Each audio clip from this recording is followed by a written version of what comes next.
There are places you assume you understand because you've been there 100 times.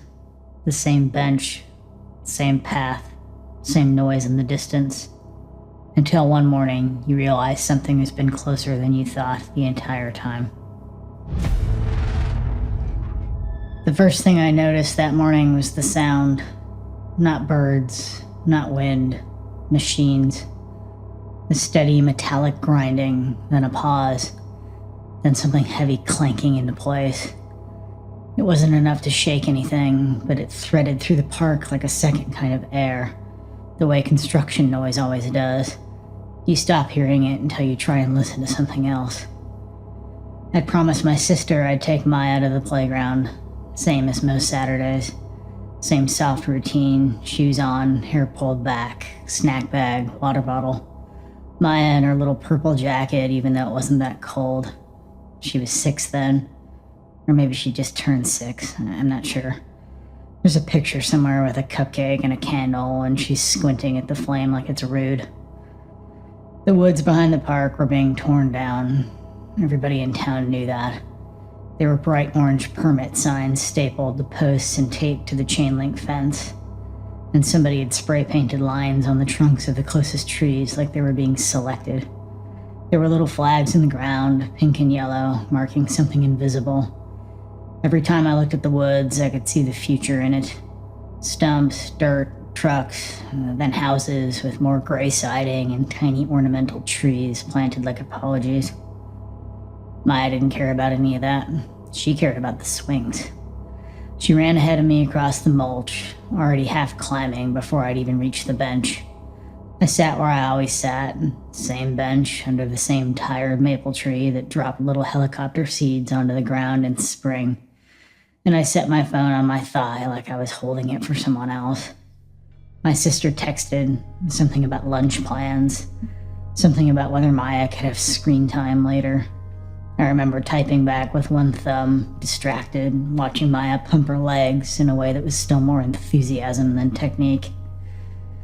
The fence was new. That's important, I think. They'd always had something there, an old split rail fence or those wooden stakes with twine, but now it was chain link with metal posts, the kind that make you feel like you're not supposed to be anywhere near it, even if you're standing 10 feet away. On the other side were stacked pallets and orange cones and a rust-colored excavator sitting like it was asleep. Beyond that, the woods. A messy line of trees and underbrush already thinned out along the edge. There was also a big white sign near the gate. Permit information, project contact. My eyes slid off it every time, the way you do with things you don't want to have opinions about. Maya swung. Then she jumped off, ran to the slide, climbed up the ladder too fast, slid down, ran back to the swings. She was loud in the normal way that kids are loud, not screaming, just full of noise, energy. At some point my sister called. I remember because I didn't answer it right away. I watched Maya for a second longer, and then, because it was my sister, because it was Saturday morning, because I wasn't worried about anything, I answered the phone. "Hey," I said. My sister was talking about her mother. She was talking about how Mom had been weird on the phone. She was talking, and I was making those noises that pretend you're listening better than you are. Uh-huh. Yep. Mm-hmm. Maya ran behind the swings. That isn't unusual either. There's a path back there where kids go to pick up things they've dropped or to chase each other or do whatever small secret game they think adults can't understand. It's just grass and a few scraggly bushes and then the fence. My phone buzzed with a text message or a notification, and I looked at it. My sister asked something that required a real response, and I gave one to her. I remember my thumb hovering over the screen like that mattered, like I was about to do something precise. Then I looked up, and Maya wasn't in front of me anymore. At first, it didn't register as wrong. I scanned the playground the way you scan a room you've been in all day. Slide, ladder, climbing wall, the little plastic tunnel. 2 older kids near the monkey bars, a dad pushing a stroller, a woman jogging past on the sidewalk outside of the park with earbuds in, but no Maya. I kept talking to my sister for another sentence. I don't even know what she said, something automatic.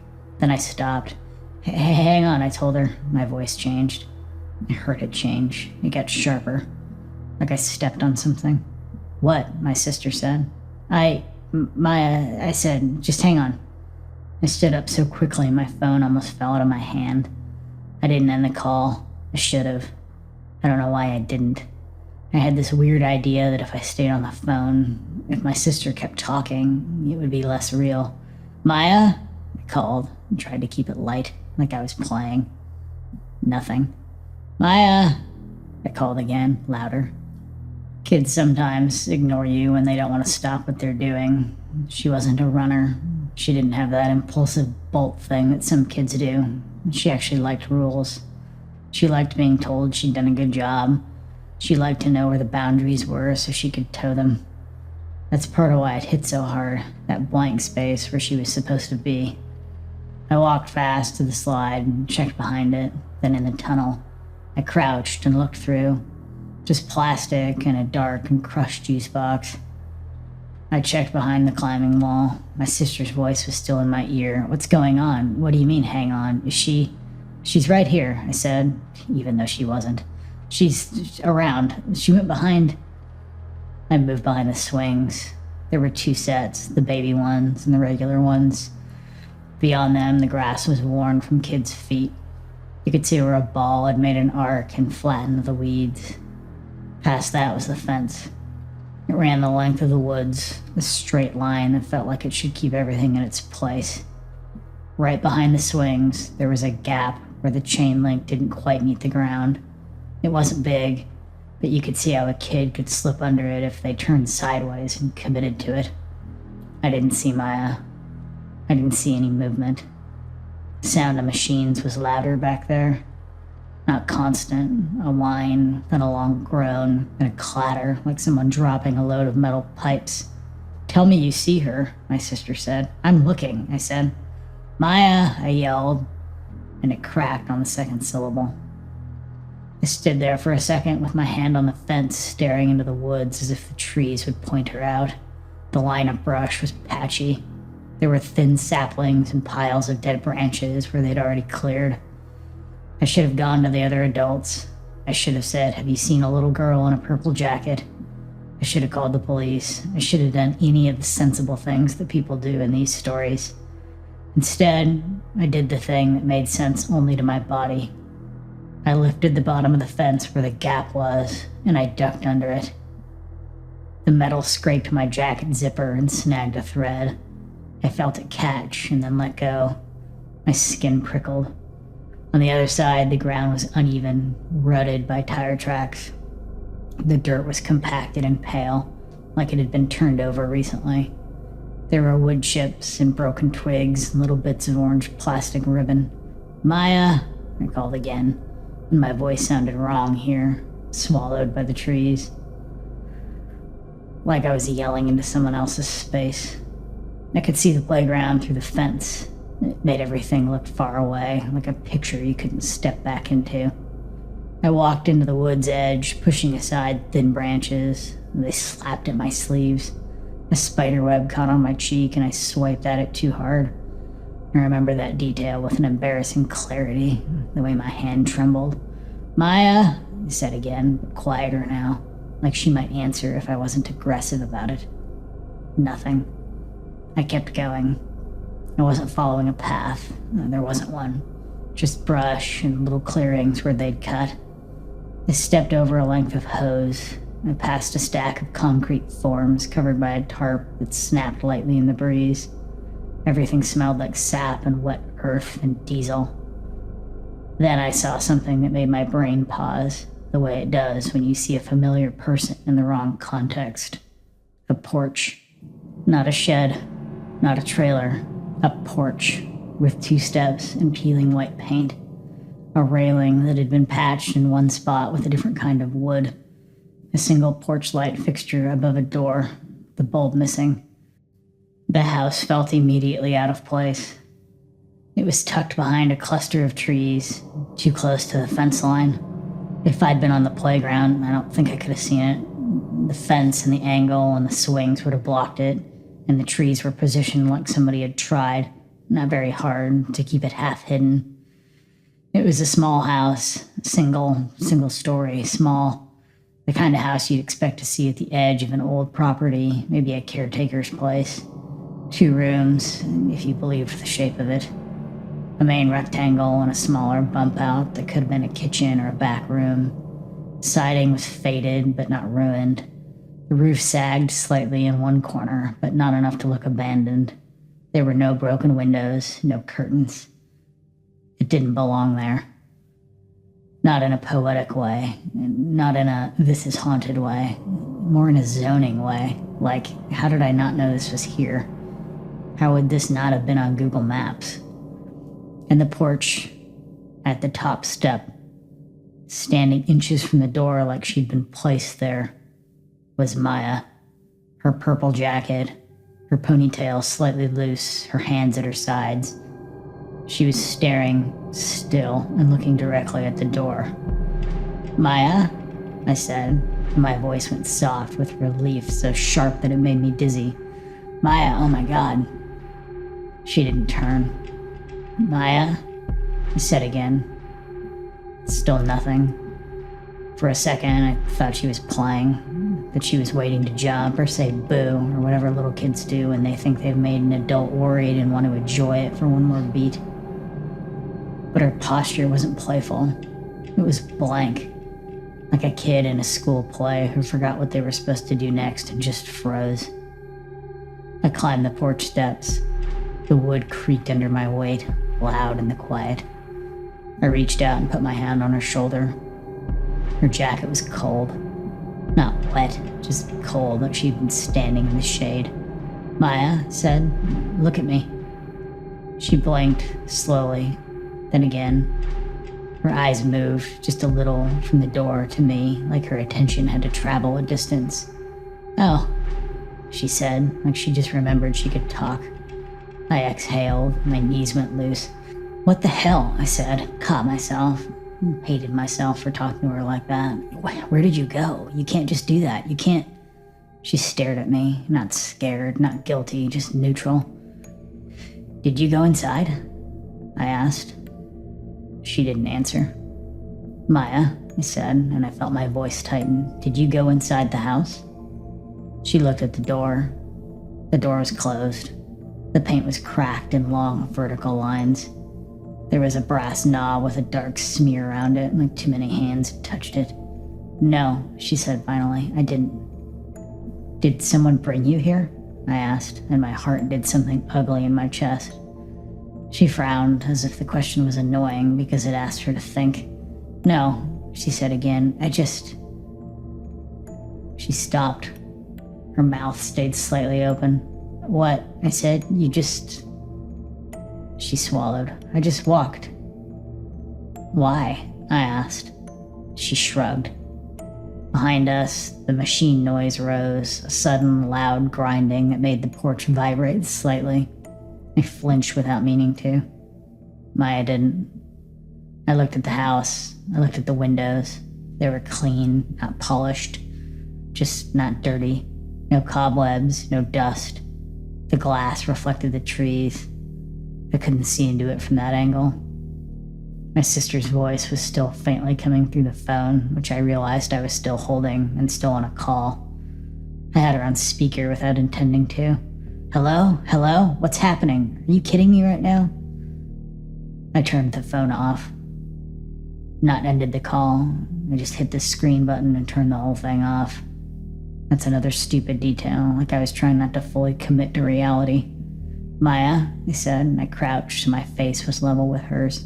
"You scared me." "I didn't mean to," she said, and it sounded sincere but distant, like she was repeating something she learned was the right thing to say. "Were you talking to someone back here?" I asked. She shook her head. "Did you see anyone?" Again, no. I should have looked inside. I should have opened the door and checked if someone was there. That's what people say later. Why didn't you check? Like it was a simple thing. I didn't want to touch the knob. It wasn't that I thought it would burn me or something would jump out. It wasn't that I thought something would happen, it just felt wrong to open it. Like opening it would make my responsibility in a way that it wasn't yet. Like if I opened it and saw something, anything, I would have to explain it, and I already knew I couldn't. I took Maya's hand. Okay, I said, let's go back. She let me lead her down the steps. She didn't resist. She didn't ask questions. She walked like she'd done this 100 times. Her hand in mine felt normal. Warm now, a little sweaty.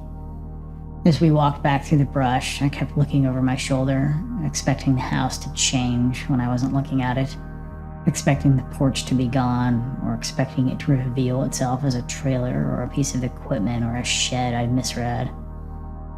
But the house stayed exactly the same until the trees blocked it. When we ducked back under the fence, the park noise returned in a rush, kids yelling, a dog barking, someone laughing. The normal world felt thin, like a sheet pulled over something. I grabbed my phone and saw the screen lit up with missed calls. My sister, 3 times. I called her back immediately. "Where the hell were you?" she said before I could speak. "She's fine," I said. My voice sounded like I was lying, even though it was true. "She's here.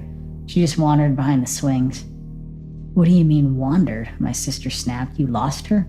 "I didn't lose her," I said automatically. Defensive and stupid. She was just... I looked at Maya. She was walking toward the swings again as if nothing happened, stepping over the mulch like it was another day. "She's okay," I said again, softer. "I found her." "Where?" my sister demanded. I opened my mouth. I could have said she was at a house. I could have said there's a house back there. I could have said anything that would have made my sister take this seriously in a way that matched the fear in my body. Instead, I said, behind the swings, by the fence. My sister exhaled hard. "You can't do that," she said. "You can't be on the phone and not watch her. She could have... I know," I said. And I did. I didn't argue. I let her be angry because it was easier than explaining why my hands were still shaking.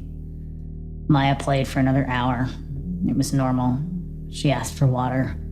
She complained about her shoe being itchy. She said she wanted to go on the big slide again. Every so often, she looked toward the fence, not lingering, just a glance, like checking something that wasn't important. I didn't go back. I didn't tell anyone, not that day. The next week, when I brought her again, because routine is stubborn and my sister needed me and I needed to pretend this was manageable, the woods looked different. They'd cleared more trees. The excavator was awake and moving. There was a dump truck idling with its bed raised like a shrub. The permit signs were still there, but now they were extra ones. New paper stapled on, edges curling in the damp. Maya ran to the swings like always. I sat on the bench and didn't take out my phone. After a while, when I could stand it, I walked behind the swings and looked through the fence. Where the house had been was just churned dirt and broken boards, a pile of debris half covered by a blue tarp. No porch, no white paint, no clean windows. It made sense. It should have been there all along, waiting to be demolished. An old structure on the edge of a property, something overlooked, something the developer finally got around to dealing with. But the ground looked too raw, like it had been ripped up recently, not like something had sat there quietly for years. I watched for a long time. Maya didn't go behind the swings that day, or maybe she did and I didn't notice because I wasn't staring. Later, when my sister asked how it went, I told her it was fine and that Maya had fun. I made it sound like the previous week had just been a scare, the kind you learn from. I didn't mention the house or the porch. I didn't mention the way Maya stood there with her eyes on the door like she was waiting for something to happen and didn't know what. I didn't mention the cold of her jacket under my hand. My sister would have asked questions I couldn't answer. She would have wanted a reason, a shape to put it in. She would have said that's impossible, or she would have said you're overreaching or overreacting, or she would have said we need to report it. And maybe we did need to. Maybe I should have. Instead, I let the woods be torn down and the house be removed and the ground flattened and whatever had been behind that door stay behind it, sealed up into normal explanations. Maya doesn't remember it. If she does, she doesn't say. She's older now, and if I bring up that park, she talks about the swings and the slide and the time she scraped her knee and I made too big of a deal of it.